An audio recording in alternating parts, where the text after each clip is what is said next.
Hello and good afternoon, everyone. Welcome to the Straight Talk on Quality Education, a response to the call of the United Nations to work in achieving the Sustainable Development Goals from now until 2030. And our focus is the SDG 4. So I prepared some materials for you and I will read it so that I will not miss the important points in a matter of few minutes. So after this, we will have an open forum where you can ask your questions and I will try to answer them all. Of course, with our co-speaker and moderator, Dr. Maria Lourdes Chua. Okay, let's proceed. According to UNESCO, education is a human right and a force for sustainable development and peace. Every goal in the 2030 Agenda requires education to empower people with the knowledge, skills, and values to live in dignity, build their lives, and contribute to their societies. Today, more than 262 million children and youth are out of school. 6 out of 10 are not acquiring basic literacy and numeracy after several years in school. 750 million adults are illiterate, fueling poverty and marginalization. Quality Education SDG 4 of the UN Sustainable Development Goal aims to ensure inclusive and equitable quality education and promote lifelong learning opportunities for all. It provides guidance to governments and partners on how to turn commitments into action through partnerships, policy guidance, capacity development, monitoring, and advocacy. Quality education is a universal and collective commitment. It requires political will, global and regional collaboration, and engagement of all governments, civil society, the private sector, youth, UN, and other multilateral agencies to tackle educational challenges and build systems that are inclusive, equitable, and relevant to all learners. The 10 targets. We have the 10 targets to achieve the quality education for the Sustainable Development Goals of the United Nations. And this is where we need the educators to implement and to brainstorm on how we can do this. We have here the 10 targets. Everyone can help to create action to ensure the quality education. The first target, primary and secondary education, to ensure that all girls and boys complete equitable and quality primary and secondary education leading to relevant and effective learning outcomes. The second target is equal access to quality pre-primary education to ensure that all girls and boys have access to quality early childhood development, care, and pre-primary learning and education so that they can are ready for primary education. The third target is equal access to affordable technical, vocational, and higher education. By 2030, ensure equal access for all women and men to affordable and quality technical, vocational, and tertiary education, including university. The fourth target, to increase the number of people with relevant skills for financial success. By 2030, substantially increase the number of youths and adults who have relevant skills, including technical and vocational skills needed for employment, decent jobs, and entrepreneurship. The fifth target is to eliminate all discrimination in education. By 2030, eliminate gender disparities in education and ensure equal access to all levels of education and vocational training for the vulnerable, including persons with disabilities, indigenous peoples, and children in vulnerable situations. The sixth target, universal literacy and numeracy. By 2030, ensure that all youth and a substantial proportion of adults, both men and women, achieve literacy and numeracy. And the seventh target, education for sustainable development and global citizenship. By 2030, ensure that all learners acquire the knowledge and skills for sustainable development and sustainable lifestyle, understanding of human rights, gender equality, promotion of a culture of peace and nonviolence, global citizenship, and appreciation of cultural diversity and of culture's contribution to sustainable development. The eighth target is to build and upgrade inclusive and safe schools. Build and upgrade education facilities that are child, disability, and gender sensitive. And this is very important to provide safe, nonviolent, inclusive, and effective learning environments for all. The ninth target is to expand higher education scholarships for developing countries. Enrollment in higher education, including vocational training and information and communications technology, technical, engineering, and scientific courses and programs. And then the 10th target is to increase the supply of qualified teachers in developing countries to substantially increase the supply of qualified teachers, including through international cooperation for teacher training in developing countries, especially least developed countries and small island developing states. So we are asking you as educators here in Metro Manila and nationwide to get involved. Together, we can ensure inclusive and equitable quality education. Here you can find useful tips for your everyday life that can really make a difference. But of course, the 10th target is so huge from now until 2030. So meaning it requires a lot of our energy as an educator. And thus, in order to achieve that, I am carrying to you a formula on wellness for peace. The Wellness for Peace this is a book, a guidelines that I submitted to the United Nations in 2010 and became a Philippine contribution to the United Nations International Day of Peace in 2011 and is now being used as part of the peace education worldwide. And what is that? Okay, first of all, in order to achieve the quality education, we need to take care of ourselves as educators for our longevity to achieve the Sustainable Development Goal of quality education now until year 2030. The personal goal is to stay healthy and prevent ourselves from succumbing to lifestyle diseases of stroke, cancer, diabetes, depression, heart disease, etc., etc. They are called lifestyle diseases because they can be prevented if we change our lifestyle. So for the school owners and administrators to prevent losing rare quality teachers from sickness and untimely death.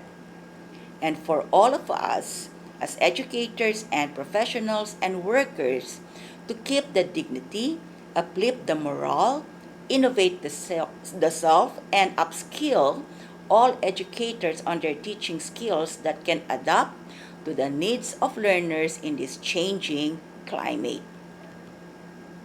So how do we do the Wellness for Peace? What is it? And how can this formula can contribute in achieving quality education? Okay, first, let's define what is wellness and what is peace. In my definition, wellness is discipline to maintain balance in everything.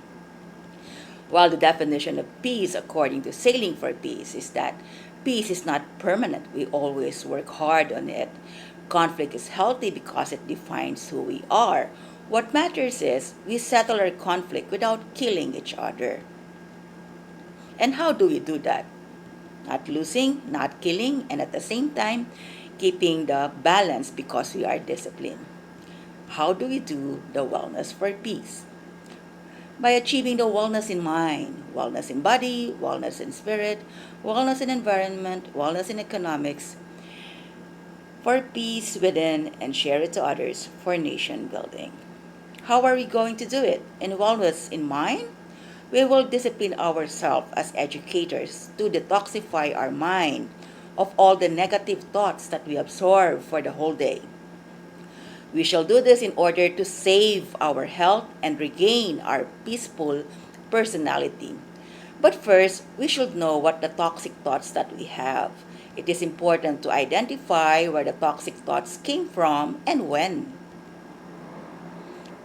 Usually, educators are very good empaths, meaning we absorb strong emotions around us. We feel what they feel.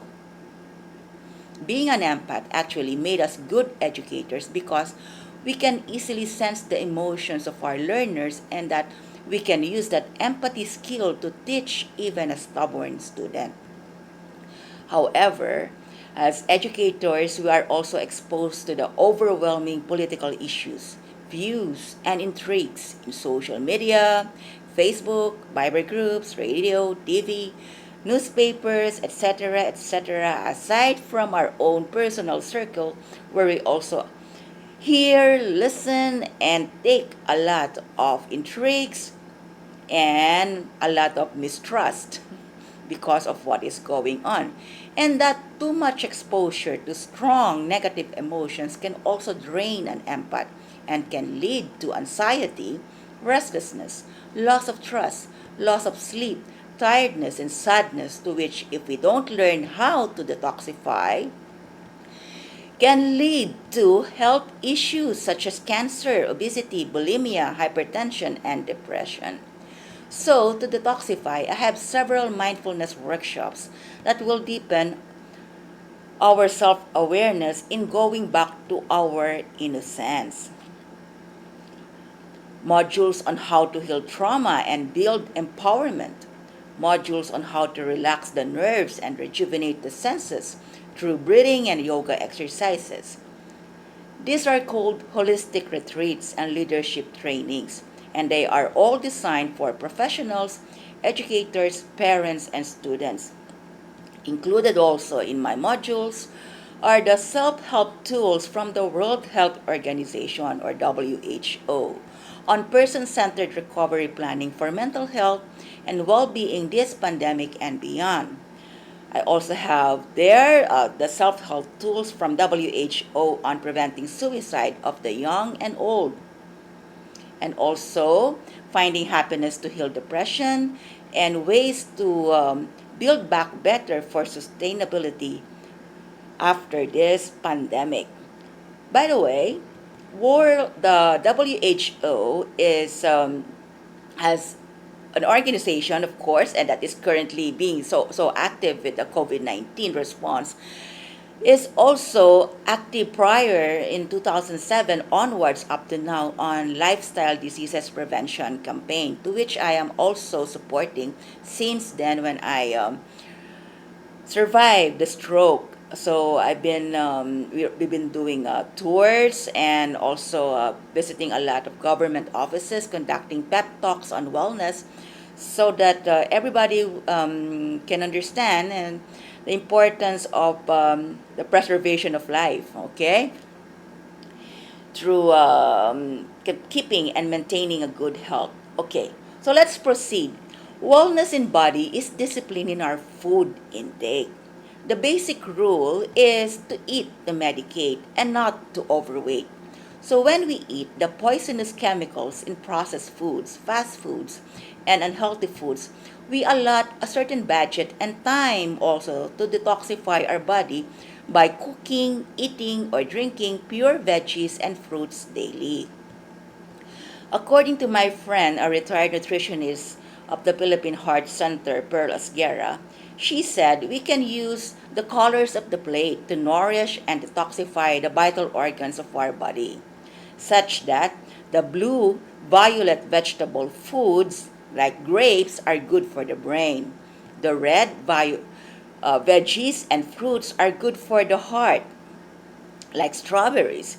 The yellow and white vegetables and fruits like corn and oatmeal are good for the lungs.